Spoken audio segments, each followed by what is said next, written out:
Talk about the challenges of Bristol and the challenge of it being specifically the kickoff race in the playoffs. No doubt it's one of the most challenging racetracks we go to, but it's one of my favorites. I love that place, and I just love the atmosphere there. The racetrack is insane. The racing is insane, and you just get in these rhythms, especially when it's on the bottom, and it's like that's the primary groove. You start driving. You'll click off 100 laps there and have no idea, and it's just you're so in the zone when you do that. So I love that place. It has so much history. But yeah, it's a place where if something goes wrong, it goes wrong really quickly as well. Like you could have a wreck in turn 2. You're in the front stretch, and before you know it, you're in it. Right? That's only 4 seconds away. So it's a place that just requires a lot from your race team and from your race car, but also a bit of luck. Likewise, the race after that, Texas Motor Speedway, is also one of our shows. A lot of people talk about the feeling of speed there, and that it's a weird layout. It is. It's really unique in that it's so different from 1 and 2 to 3 and 4. And 3 and 4 is like one of the most intense corners in all of stock car driving at this point, especially for the low downforce cars, because you are just at the absolute edge of control. It's a min speed of like 175 miles an hour or something through the center of that corner.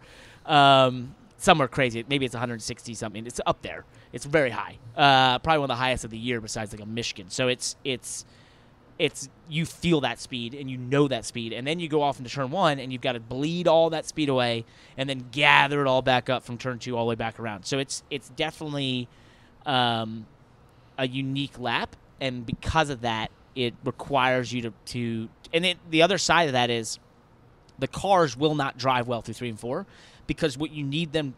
The way you need to set them up to be able to go through turns 1 and 2, where you make a lot of the lap time, means it's going to drive terrible in 3 and 4, and that is part of what makes it such an intense lap. You'll do a lap there and sort of not breathe through 3 and 4 on a low downforce car because it's just so fast. You know, listening to you describe that, I'm thinking to myself, you're such a unique story because you really have 2 full-time jobs, right? So you're a race car driver, clearly getting ready to compete in the Xfinity Series playoffs, but you're also a broadcaster, which anybody who just heard that explanation would know immediately. Can you talk about that dynamic of kind of juggling both of those things? Yeah, it's my most the question I'm asked most for sure. So, and I'm very happy to do it because I'm very honored and grateful to have the opportunities I do to be a part of both scenarios. It's amazing how the two really help each other too, which I wondered going full time how that would work with TV, but it's actually, I felt in a lot of ways I've found TV to not easier, but to be able to bring even more than I have in the past because I have this just such, consistent experience right now of racing in the Xfinity Series. And there's the things that I thought I knew and I thought I understood about what the sport I was covering, but being in certain situations like this past weekend of racing to be in the playoffs, like I had never experienced that personally. I'd covered it a million times, it felt like, and I felt like I really had a respect and a knowledge of what drivers go through and the teams go through. But once I did it, I came out of it and I turned to Rick Allen the next morning. I said, man, I have a whole new respect for what these drivers go through. So it is, they complement each other. I hope, to continue to find the things that I can bring to the broadcast side from racing and vice versa. I feel like I'm in this ride because of my media endeavors and what I've done out there. So they complement each other. It is more work. It is more time and more sacrifice. But you know what? I don't think I'll do both forever.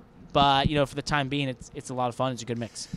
Looking at your history, you've driven so many different kind of cars, lots of disciplines, so many series. Is Parker Kligerman finally at home? That's a good question. I think I have tried really hard not to, for the first time in my life, think about 2 years from now, 5 years from now, 10 years from now. I have really tried to live in the moment and experience this unique opportunity, this unique gift I've been given at 32, 33 years old, to be given a chance to go back full-time racing and fight for an Xfinity Series championship and help build a team in big machine racing and work with an amazing owner like Scott Borchetta and to see this team continue to grow and get better. And because of that, I when I got this chance and I thought about taking it, I turned to myself and had sort of an internal dialogue, and I talked to my girlfriend about this, my family, and I was like, I just want to work really hard to win at this level, to focus at this level, and not think about where does this lead? Where does this go? Where could it go? Can I go to Cup? Can I do all?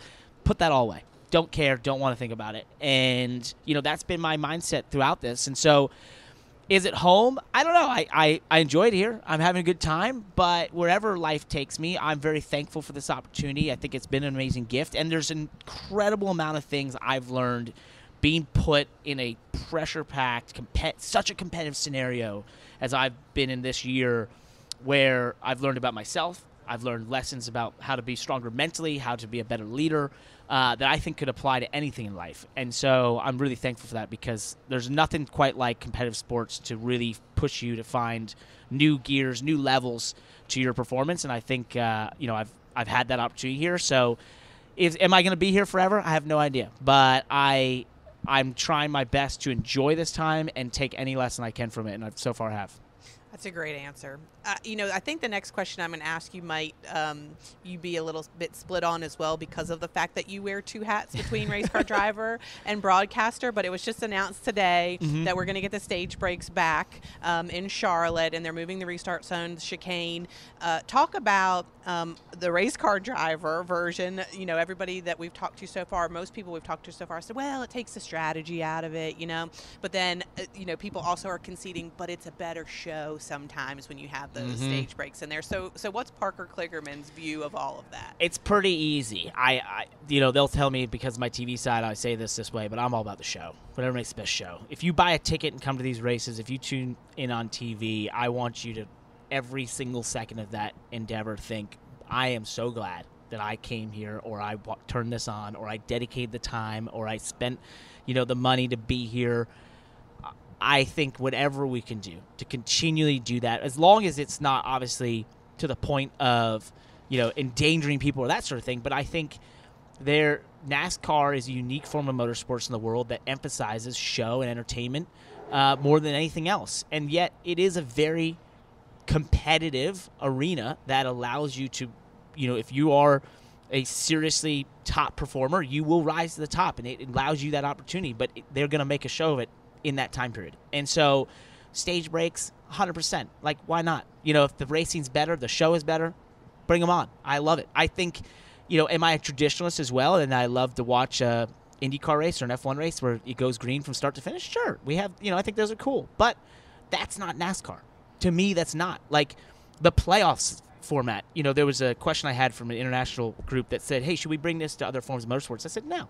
This is NASCAR's. Like, I want to watch NASCAR, and for this format and for this intensity and the idea of this playoff and this championship 4 Game 7 moment. But, that doesn't mean the other forms of motorsports need to do that as well. No, that's the cool thing about this sport, is that we have multiple top levels that offer an entirely different product. Football or soccer cannot tell you that. Like, they are going to say the NFL is the top and that's the product. Okay, cool, thanks. Like basketball, same thing. You got the NBA. We have multiple ones that offer some different flavor.